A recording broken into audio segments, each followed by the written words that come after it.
My name is Alex. I'm 28. For 28 years, I clung to the absolute truth that my family was a fortress of trust, a place where secrets simply didn't exist. That fundamental lie shattered last Tuesday. I was helping my younger sister, Chloe, clear out old boxes in the sterile, fluorescent glow of our grandmother's attic. She stumbled upon a hidden compartment beneath a loose floorboard. Inside, nestled amongst faded letters, was a worn leather journal. That dusty book wasn't just a relic, it was a detonator. What did it reveal?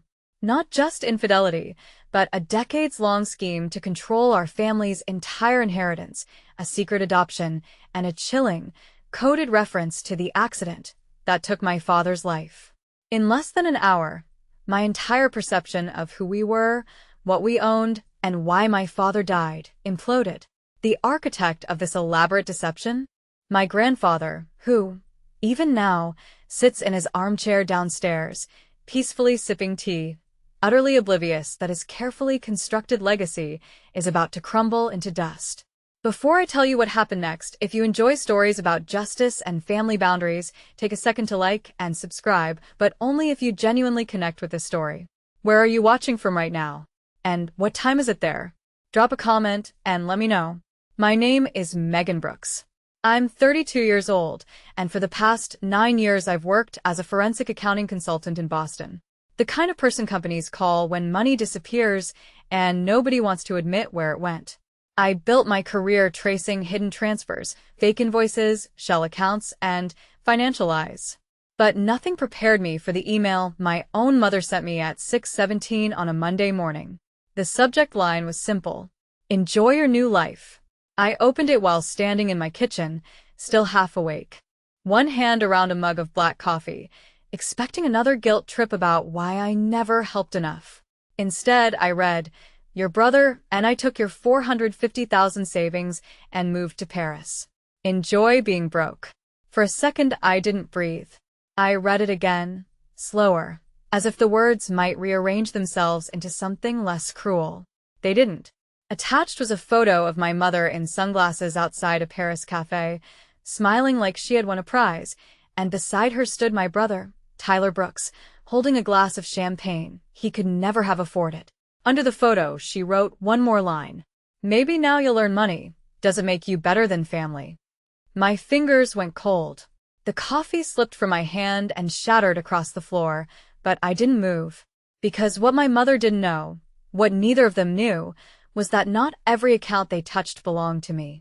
And when the real owners started asking questions, Paris stopped looking like a dream and became a trap. Before I tell you what happened when they called in panic asking, whose accounts were those? Tell me, what time is it for you right now? And where are you watching from? I want to know how far this story travels. I didn't scream. That was the strange part. I didn't cry, didn't throw my phone, didn't call my mother back begging for an explanation. I stood in that kitchen with broken ceramic around my bare feet and felt something inside me go painfully still. Maybe it was shock, or maybe it was the part of me that had spent years investigating other people's fraud finally realizing I was looking at a case file with my own last name on it. I stepped over the coffee, sat at my dining table, opened my laptop, and logged into every financial dashboard I had. The first account was empty. The second had been drained. The third showed a wire transfer I had never authorized, routed through a temporary business account with a name so ridiculous it almost made me laugh. Brooks Family Holdings. My family had created a fake company using our last name, as if theft became respectable once it had a corporate label. The deeper I looked, the colder I became. There were transfers from my personal savings, yes, but also movement from an escrow account tied to a confidential investigation I had been managing for one of my clients, a medical technology firm that had hired me to trace embezzled research funds. That account had strict legal restrictions. It was monitored. It was insured. And most importantly, it was never mine to give, spend, or lose. I stared at the screen until the numbers blurred, not from tears, but from the sick realization that my mother and brother had not just stolen from me. They had stepped into a financial crime they were too arrogant to understand. Then the memories began snapping into place. Tyler asking last month, "So, do you keep all your money in one bank?" My mother suddenly insisting she needed my old laptop to print recipes while visiting my apartment. Her pretending to be offended when I refused to discuss my client work. Tyler joking that my job sounded easy because rich people just hand you passwords. I had dismissed all of it as ignorance. Now, every casual question looked like a lockpick. I opened my password manager and saw a login from an unfamiliar device 2 nights earlier. Then another from an IP address connected to a short-term rental in New Jersey. My stomach twisted. They had not acted on impulse. They had planned this. For 6 minutes, I almost called my mother. I even opened her contact and hovered my thumb over the button. Some broken childlike part of me wanted to hear her say it was a mistake, that someone had hacked her, that she was scared, that she was sorry. But then another email arrived from Tyler. No subject. Just one sentence. Don't try to play detective, Meg. You lost. I stared at that line, and something ancient inside me snapped. I screenshotted everything. I downloaded statements. I copied metadata. I saved the emails in 3 places. Then I called my best friend, Natalie Parker, who answered on the second ring and immediately knew something was wrong because I said her name instead of hello. When I told her, she didn't gasp dramatically or tell me to calm down. She said, "Megan, do not call them. Do not warn them. Build the file." That was why Natalie was my person. She knew me well enough to know I didn't need comfort first. I needed a clean battlefield. By noon, my kitchen was still covered in dried coffee, but my dining table had become an evidence board. Bank statements on the left, device logs in the center, email headers on the right. I contacted the bank's fraud department, then my firm's legal compliance officer, then the client whose escrow funds might have been touched. Every call made my voice steadier. Every document made the betrayal less emotional and more provable. Around 3 o'clock, my mother finally called. I let it ring. She called again. Then Tyler. Then my mother again. By the 5th call, she left a voicemail. Her voice sharp and annoyed. Not guilty. Megan, don't be dramatic. We're in Paris. We're finally happy. You should be happy for us.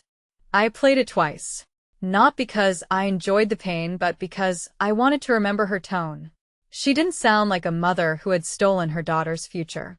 She sounded like a woman irritated that her victim might complain. That night, Natalie came over with food I couldn't eat and a notebook I could use. She sat across from me while I wrote down every strange comment, every suspicious visit, every moment I had ignored because I wanted to believe family couldn't be that cruel. At 11:48 p.m., an automated fraud alert appeared from the escrow bank. High-risk international transfer under review. I clicked it open. My pulse slowed. Not raced, slowed. Because for the first time that day, I understood the truth. My mother and brother thought they had robbed me and escaped to Paris, but what they had really done was pull a fire alarm in a building full of investigators, lawyers, auditors, and federal compliance officers. And they were standing in the lobby holding the match. The next morning, I met with Rebecca Hayes, a financial crimes attorney recommended by my firm's compliance director. Her office overlooked the harbor, but I barely noticed the view. I carried a folder so thick the receptionist glanced at it twice, probably assuming I was another consultant delivering paperwork, not a daughter walking in with proof that her own mother had emptied her accounts. Rebecca was calm in a way that made the room feel colder. She didn't interrupt while I explained the stolen savings, the fake company, the unauthorized device access, the Paris withdrawals, and the possible contamination of the escrow account. She only asked short questions, each one sharper than the last. Who had physical access to your laptop? Did your mother know your security questions?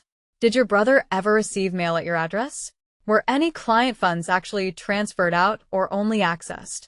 By the time she finished, my hands were clenched under the table. Then she leaned back and said, "Megan, I need you to understand something. This is not just a family dispute. If your evidence is accurate, this is identity theft, wire fraud, conversion of funds, and possibly attempted theft from a protected escrow account." The words should have frightened me. Instead, they made me feel like the floor had finally stopped moving. I had spent 24 hours wondering if I was being too harsh, too cold, too unwilling to forgive. Rebecca's sentence cut through that fog. This was not drama. This was crime. Still, she warned me that family cases were ugly because thieves with shared DNA often expected emotional immunity. They will call you cruel, she said. They will say you chose money over family. They will try to make you feel responsible for the consequences of their choices. I almost laughed because she had described my mother perfectly. Susan Brooks had built her entire motherhood around debt disguised as love. When I was 16, she borrowed my summer job money to keep the lights on, then bought Tyler a gaming console the next week because he needed a win.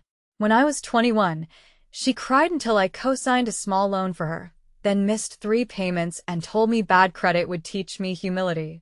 When I graduated, she hugged me in front of relatives and whispered, "Don't forget who sacrificed for you." Even though I had paid my own tuition with scholarships and weekend bookkeeping jobs. For years, she had trained me to confuse guilt with duty. Now she had simply scaled up the lesson to 450,000. Rebecca listened as I told her those memories, not because they were legally necessary, but because they explained why I had ignored so many warnings. She nodded once and said, "Manipulation often starts small. People don't steal $500,000 from someone unless they have already practiced stealing boundaries." That sentence stayed with me. We prepared emergency filings the same day.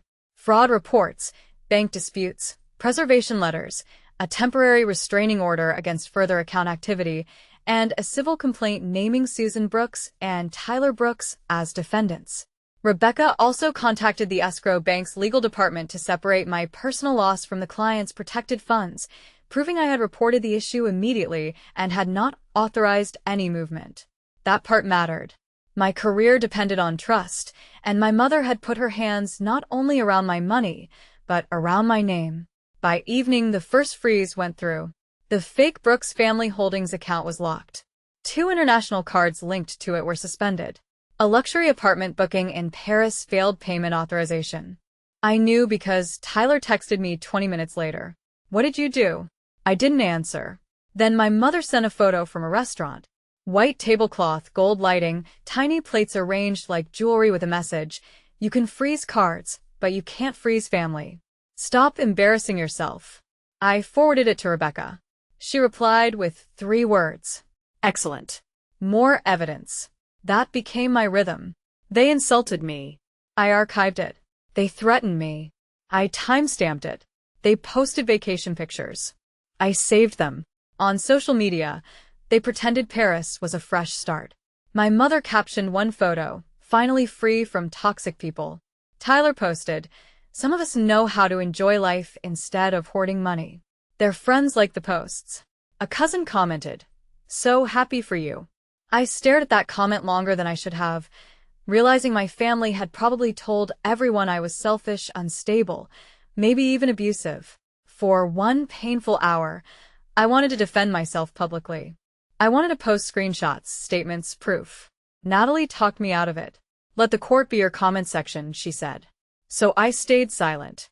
Not weak silent, strategic silent. The kind of silence that lets arrogant people keep talking until they bury themselves. 3 days later, Rebecca called with the first twist. "Megan," she said, "they attempted a second transfer after the freeze."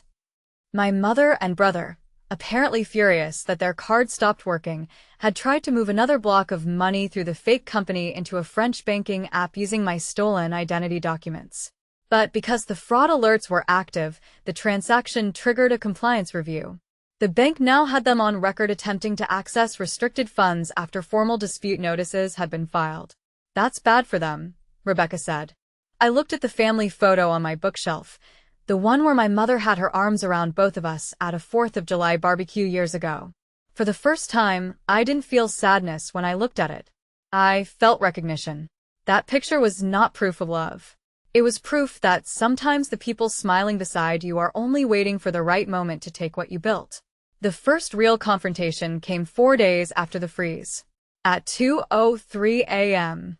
my time, when my mother called 11 times in a row. I finally answered on the 12th because Rebecca had told me recorded calls could matter if my state's consent rules were followed, and Natalie was beside me with her laptop open, ready to take notes. My mother didn't say hello. She hissed, "Do you have any idea what you've done?" For a moment, I almost admired the audacity.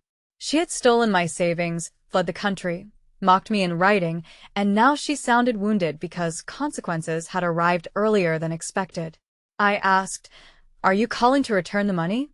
She laughed, but it cracked in the middle. "Return it? Megan, don't be childish. That money was sitting there doing nothing. Tyler needed a reset. I needed peace. You have always had more than us."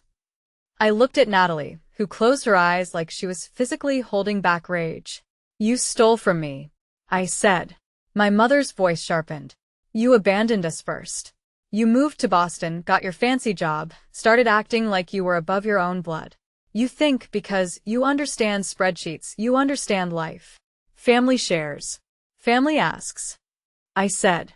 "Thieves take." That was when Tyler grabbed the phone. I heard street noise behind him, then his breathless anger. "You're ruining everything, Meg. The apartment manager is threatening to kick us out because the payment bounced. Mom cried all day because of you." "Good," I said. And the word surprised even me. Not because I didn't mean it, but because I meant it completely. Tyler went silent for half a second, then spat. "You always were selfish. Enjoy your lonely little life with your numbers." Then he said the sentence that erased the last soft corner of my heart. "You should be grateful we only took money." Natalie's head snapped up. I repeated, "What does that mean?" He hung up.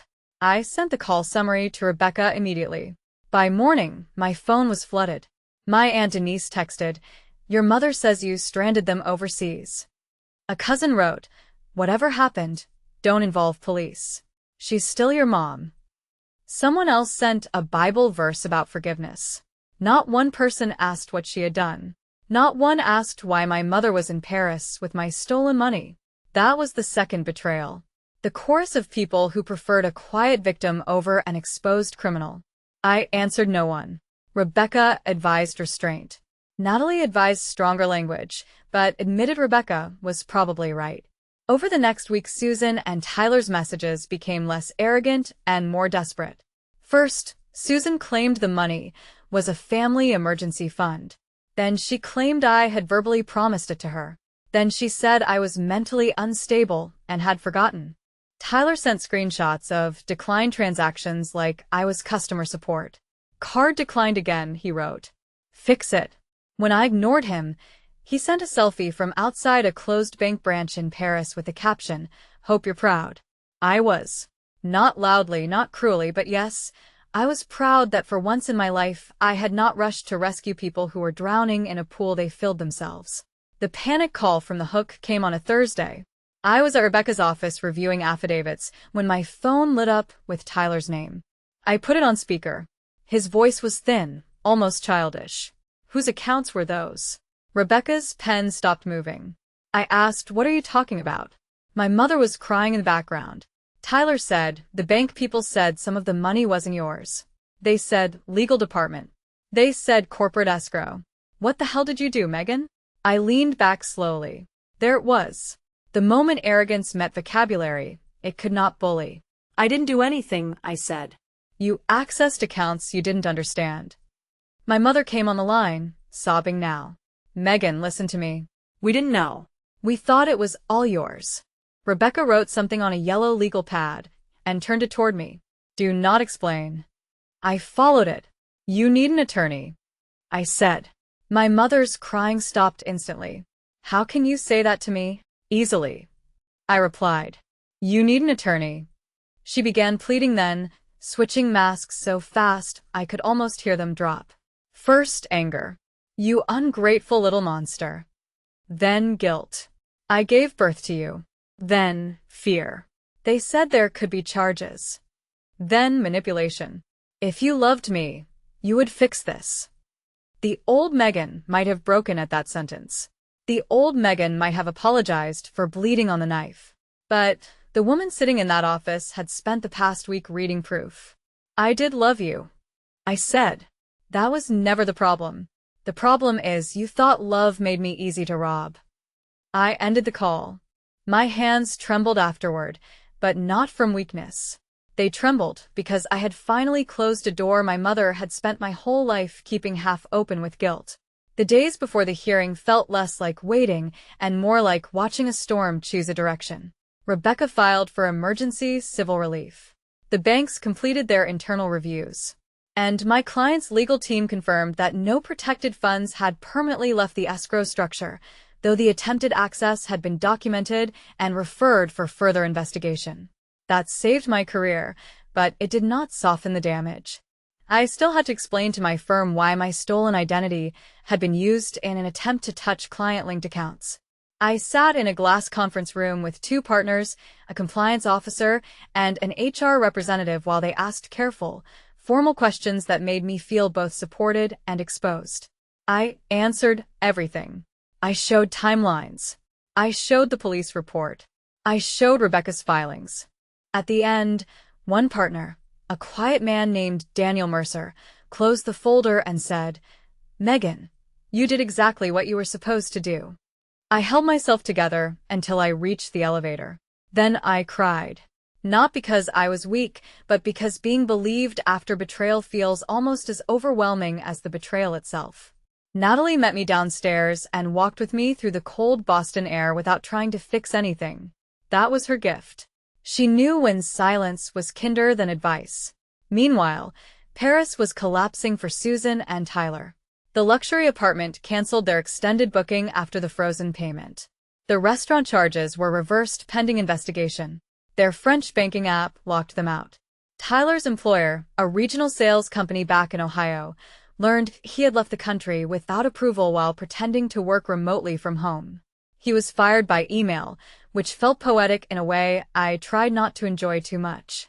My mother's church friends began asking why she had suddenly moved overseas when she had told everyone she was helping Megan through a breakdown. A relative finally called me, not to accuse me, but to ask quietly, "Is it true she took your money?" I sent no screenshots, no dramatic explanation, only Rebecca's public filing number. Within 24 hours, the family narrative began to rot from the inside. People who had scolded me for not forgiving her stopped texting. Aunt Denise sent one message. I didn't know. I didn't reply because an apology that arrives only after evidence is not courage. It is damage control. 7 days before court, Tyler tried intimidation. He emailed, "Drop this or I'll tell everyone what you're really like." I forwarded it. 5 days before court, my mother tried illness. She left a voicemail whispering that stress had made her chest hurt and that if anything happened to her, I would have to live with it. I forwarded that, too. 3 days before court, she tried nostalgia. She emailed a scanned birthday card I had made her when I was 8. In purple crayon, I had written, "Mommy, I love you forever." Under the image, she typed, "Was this a lie?" I stared at it for a long time. That one hurt. Not because it changed anything, but because I remembered the little girl who had meant every word. I remembered believing my mother was safety. I remembered running to her after nightmares, trusting her hands to push the fear away. Then I looked at the bank statements beside me and realized grief can exist beside truth without canceling it. I wrote back only once. "The child who made that card loved you. The adult you stole from is taking you to court." Rebecca approved the message before I sent it. The next day, we received the evidence that changed everything. A subpoenaed record from the fake company account showed a note attached to one of the transfers. Tyler had written it himself. "Move before Meg notices." 4 words. No confusión. No misunderstanding. No family emergency. Just intent. Rebecca called it a gift. I called it a confession, with bad spelling. Even better, there was a message from my mother to Tyler sent 2 days before the theft. "Once we are in Paris, she can yell all she wants. She won't be able to afford a fight." I read that sentence 3 times. Each reading removed another ounce of guilt from my body. She had not stolen because she was desperate. She had stolen because she believed financial ruin would silence me. The hearing was scheduled for Monday morning. On Sunday night, Natalie stayed over. We ate takeout on the floor because my dining table was buried under legal binders. Around midnight, she asked, "Are you scared?" I said, Yes, because I was not scared of losing the case, exactly, but scared of seeing my mother across a courtroom and realizing there was nothing left between us but evidence. Natalie nodded and said, "Then be scared and go anyway." That became my final thought before sleep. Courage was not the absence of fear. Courage was walking into the room with fear beside you and refusing to hand it the microphone. The courtroom was smaller than I expected. In my mind, justice should have had marble columns, echoing footsteps, and dramatic lighting. In reality, it had beige walls, a humming air vent, and a judge who looked tired before anyone spoke. Susan and Tyler appeared by video from a legal office in Paris, which made the whole thing feel unreal, like my family had been reduced to two faces trapped in a screen. My mother wore pearls, because of course she did. Tyler wore a wrinkled dress shirt, and the expression of a man who had recently discovered charm was not a legal strategy. Rebecca sat beside me with our evidence binder, calm as a blade. The bank's attorney was there. A representative from my client's escrow institution was there. My firm's compliance officer sat in the back. That, I think, was when my mother finally understood this was not a private family argument she could smother with tears. There were too many professionals in the room. Too many records, too many people who did not care that she had given birth to me. Rebecca opened by laying out the timeline. Unauthorized access, false company creation, identity misuse, personal savings drained, attempted contact with restricted escrow-linked funds, international spending, and continued attempts after fraud notices. She did not raise her voice once. She didn't need to. Facts have a sound of their own when arranged correctly. My mother's attorney tried to argue confusion. He said Susan believed the funds were shared family resources. Rebecca showed the email. Enjoy being broke. He argued Tyler did not understand the accounts. Rebecca showed move before Meg notices. He argued there had been no malicious intent. Rebecca showed my mother's message. She won't be able to afford a fight. The judge's face changed after that. Not dramatically. Just enough. A tightening around the mouth. A pause before the next note. Then my mother was allowed to speak.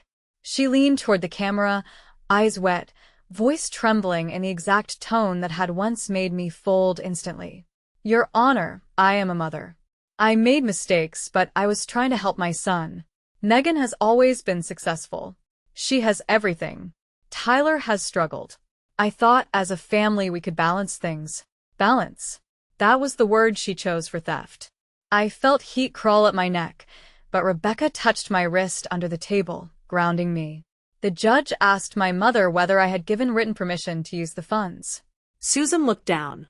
Not written, no. Verbal? He asked. She hesitated. As her mother, I believed that is not what I asked. The judge said. The silence afterward was the first honest thing my mother had given me in years. Then Tyler spoke, which was a mistake. He said, "Look, Megan is making this bigger than it is. She's always been dramatic about money. We were going to pay her back once things settled." Rebecca stood. "With what income, Mr. Brooks?" Tyler blinked. "Excuse me? You have been terminated from your job, correct?" His face flushed. "That happened because of this. Because you left the country while misrepresenting your work location, correct?" He looked away. Rebecca continued. "And before termination, your savings balance was under $2,000, correct?" Tyler muttered something. The judge told him to answer. "Yes." "So, when you say you intended to pay back $450,000, plus fees, plus possible damages, what specific repayment plan existed?" Tyler had no answer. My mother began crying harder. For years, her tears had been emergency sirens in my nervous system. That day, they sounded like weather outside a locked window. Then Rebecca asked permission for me to make a statement. I stood, and for one terrifying second, my body forgot how to breathe. I looked at the screen, at my mother's pearls, at Tyler's resentment, at the people waiting for my pain to become language. "I loved my family," I began. "That is why this worked for so long. Not because I was careless, but because I trusted people who knew exactly how to use trust against me. My mother did not ask for help. My brother did not make a mistake. They planned to take my money, leave the country, and leave me too broke to fight back. They were wrong." My voice steadied. I am not here because I hate them. I am here because love without accountability becomes permission for abuse. I want my funds restored. I want my name protected. And I want the record to show that being someone's daughter does not make me their bank. The courtroom went quiet. My mother covered her face. Tyler stared down. The judge recessed for 20 minutes, and those 20 minutes felt longer than the entire month before them. When he returned, he granted the emergency relief.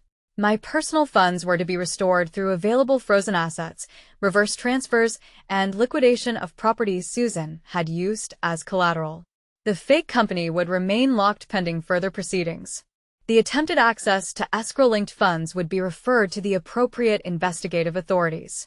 Susan and Tyler were ordered to preserve all financial records and surrender control of accounts connected to the transfers. And then came the part that made Tyler finally look afraid. Because they had spent a large portion of the stolen money, the court authorized liens against my mother's house in Ohio and Tyler's remaining assets to secure repayment and damages. My mother gasped, "My house." The judge looked directly at the screen. "You used stolen funds to finance an international relocation while attempting to prevent the plaintiff from seeking legal remedy. The court is not persuaded by your claim of innocent misunderstanding." That sentence broke something in her. Not her heart, maybe, but her performance. Her face hardened, and for a second the mask slipped completely. "After everything I did for her," she whispered. The microphone caught it. Everyone heard. And just like that, even her grief became evidence. The aftermath was not as clean as people imagine victory will be. There was no music swelling when I walked out of the courthouse. No sudden peace. No magical feeling that my childhood had been repaired because a judge agreed with me. I stepped into the hallway, sat on a bench, and shook so hard Natalie wrapped both arms around me without saying a word. I had won. Yes. My money would be recovered through frozen funds, insurance processes, reverse transfers, and liens. My career was safe. My name was cleared. My mother and brother could no longer call the theft a misunderstanding without contradicting a legal record. But I had also lost the final illusion that family automatically meant safety. In the weeks that followed, consequences spread through Susan and Tyler's lives like cracks through glass. Tyler could not get rehired in his field once the civil filings and termination details surfaced. Friends who had cheered his Paris photos stopped answering his messages. My mother returned from France quietly, not glamorous anymore, not triumphant, just angry and smaller somehow. Her house, the one she had always called the family home, was placed under a lien. She tried to sell jewelry, then furniture, then the story that I had ruined her life. But stories do not pay judgments. Sympathy does not unlock frozen accounts. And guilt, for once, could not be converted into cash. Some relatives tried to come back to me once the truth became undeniable. Aunt Denise sent a long apology saying she should have asked questions before judging me. A cousin invited me to Thanksgiving as if a holiday meal could cover the smell of betrayal. I thanked no one for finally believing evidence. Maybe that sounds cold, but there is a special exhaustion in being asked to appreciate people who only stop hurting you when proof makes denial embarrassing. My mother emailed me one final time 3 months after the hearing. The subject line was, "Please." I almost deleted it unread, but some part of me needed to know which version of her had survived the wreckage. The email was shorter than I expected. "Megan, I don't know how we became this. I miss my daughter. I made choices I regret. Tyler is angry. I am tired. I wish we could go back." There was no full confession, no clear apology for stealing, no acknowledgement that she had tried to leave me broke and powerless. Just regret, soft and shapeless, the kind that wants comfort without accountability. I read it twice. Then I opened a blank reply and typed, "We cannot go back because the person I was back then no longer exists. I hope you become honest someday, but I will not be part of your life while you learn." I sent it, blocked her email, and sat in silence for a long time. I did forgive her eventually, but not in the way people usually mean. I did not forgive her by inviting her back. I did not forgive Tyler by pretending he was only lost. I forgave them by refusing to let their betrayal become the center of my life. I forgave them by sleeping peacefully again, by checking my accounts without shaking, by laughing with Natalie over terrible coffee, by taking new clients, by buying a small condo with locks only I controlled, and a dining table that was not covered in evidence anymore. The lesson I learned was painfully simple. Family is not a license to steal your peace, your money, your dignity, or your future. Blood can explain a connection, but it cannot excuse cruelty. Love is not proven by how much you sacrifice for people who keep taking. Sometimes love for yourself begins the moment you stop paying the emotional debts they invented. If someone betrays you and then calls your boundaries revenge, let them. If they say you changed, agree with them. Change is what happens when you finally understand your own worth. My mother thought taking $450,000 would make me powerless. Instead, it showed me exactly how powerful I became when I stopped begging dishonest people to love me honestly. And if you have ever been betrayed by someone you were supposed to trust, remember this. Protecting yourself is not selfish. Asking for justice is not cruelty. Walking away from people who only value you when they can use you is not betrayal. It is survival. So, tell me honestly, if your own family stole everything you built and then asked for forgiveness only after they got caught, would you forgive them? Or would you walk away like I did?